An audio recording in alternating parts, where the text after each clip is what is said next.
Do you see your emotions as a problem? Well, there's your problem right there. Emotions are not problems to be solved. Sometimes they're simply experiences that we need to accommodate. Think about grief, for example. When you lose someone you love, the goal isn't to get over it, erase the pain, or find the perfect explanation for why it happened. You can't solve the fact that they're gone. My grandfather died when I was 10 years old, after a battle with cancer that lasted several months, and at the wake and at the funeral, I had a bunch of people, well-meaning, I'm sure, but they were telling me things like, he's in a better place, and his suffering is over, and I thought to myself, oh, well, that's all right then. And I didn't grieve, but the reality is I needed to grieve. My grandfather was dead, and I needed to be sad about that.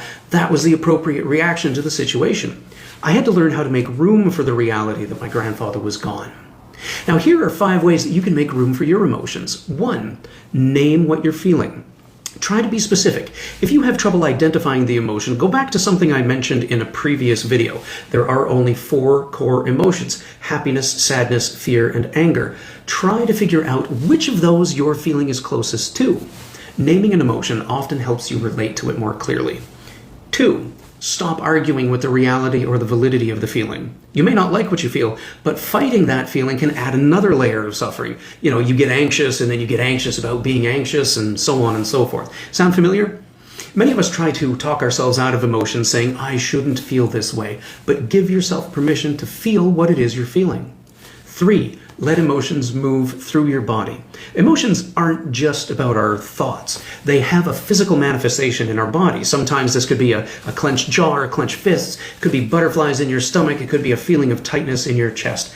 Take a walk, breathe slowly, stretch, rest, or place a hand where you feel the emotion to be situated. Gentle physical support can often help you regulate your nervous system. 4, adjust your expectations. Accommodating emotions means responding to your capacity, not acting as if nothing is happening and functioning as if nothing is happening. When you're overwhelmed, cut back on a few things. Don't expect new vistas of capacity to spontaneously open up for you when you're in crisis. And 5, make room for both pain and meaning. You can miss someone and still laugh. You can feel anxious and still take one small step forward. Healing doesn't require that you choose between sadness and joy. Both can belong. You don't have to solve every feeling. Sometimes processing means learning to live alongside what happened, with compassion, patience, and support.